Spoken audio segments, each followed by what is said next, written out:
Welcome to Exchanging Notes, the interviews. Today I have the pleasure of conversing with Sylvia Fraser, the author of at least a dozen books of travel, novels, a very interesting book about the paranormal, and 50 years of journalism under her belt. And you look good for having survived 50 years of journalism. I'll be 80 in March. 80 in March. The only frailty I admit to is I don't hear very well. So if I look stupid when you say something to me, it may be because one, I am stupid, or two, I didn't hear. Looking through Sylvia Fraser's work, the one thing I can tell you, and the rest she's going to have to tell you herself, that her work demonstrates a consistent and profound concern with the nature and imposition of ethos, the judgments of practical morality, and the politics resulting from working with and around those judgments. And it's all done in very fine sentences. Sylvia Fraser, thank you for dropping into Exchanging Notes. For the invitation. Now, let me plunge right in. Okay. The Rosetta Stone to my life, and certainly to my work, is the fact that I was sexually abused by my father for about all through public school and high school. The main thing was I had completely wiped it out of my memory. At the time when I wrote the book, My Father's House, A Memoir of Incest and of Healing, even child abuse was not on the radar screen. So there was nothing in the air that would cause one to think one had been sexually abused, and certainly to have completely wiped it out. And the impulse behind all my books, beginning to end, is the story of incest, which to me was completely hidden, but was forcing its way up through my... Now we're going to move on to your first book, 1972.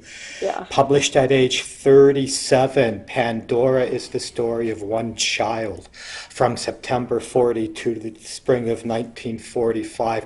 Now, taking into consideration what you've already said about that dominating atmosphere of your childhood, it seems like a silly question to ask you, but I'm going to ask you anyway.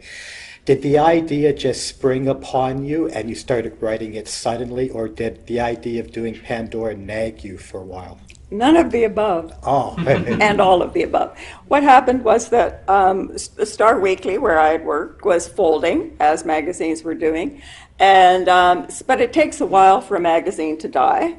And I was sitting in my office and nothing much to do, so I made a shopping list of things to do. And at the bottom was write a novel. And so I sat there, I thought, oh, well. And I thought, as I spoke, feminism was coming on. This was the 70s, feminism was coming on. And I certainly thought I knew where the bodies were buried, so I was going to write 30 years in a woman's life. And I started to do this, and I started chronologically. And this material kept coming up and up and up and up and up. And it was just a swoosh of, of what I didn't know, of feelings, emotions, and memories, some very specific memories. And the manuscript, it got longer and longer and longer. I think at about page 700, I stopped numbering the pages, which you had to do manually in those days, typewriter.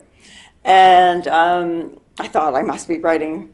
I remember looking to see what is longer, a chronicle or a saga, but it was killing me because I was in this tunnel and I could not get out.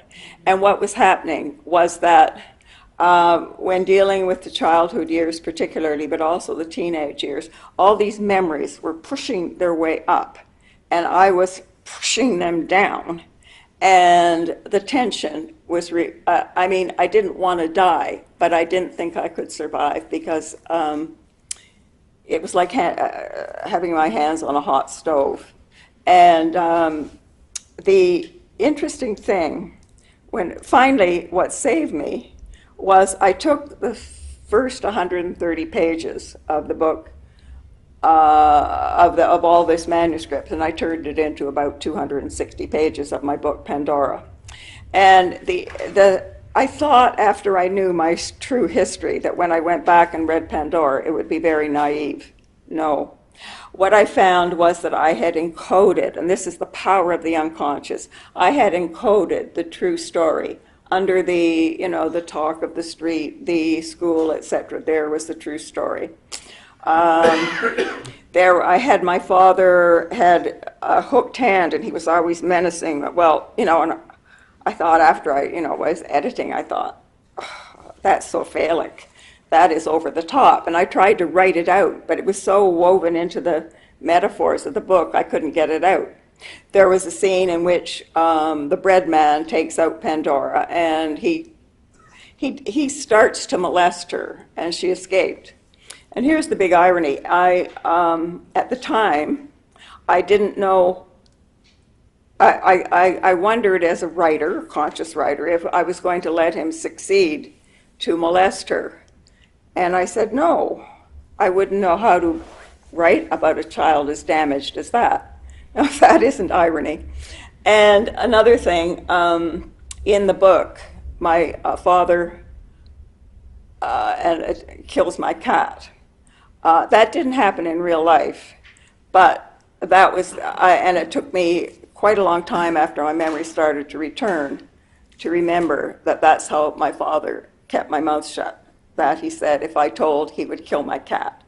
And since the cat was the only thing I trusted, then as I refer in the book My Father's House to the child who knows as opposed to me, and that's the only vocab I can use. So the child who knows was threatened with the killing of the cat. So all this is written in the book. I couldn't believe it when I reread Pandora and saw how this was so blatantly there in so many cases.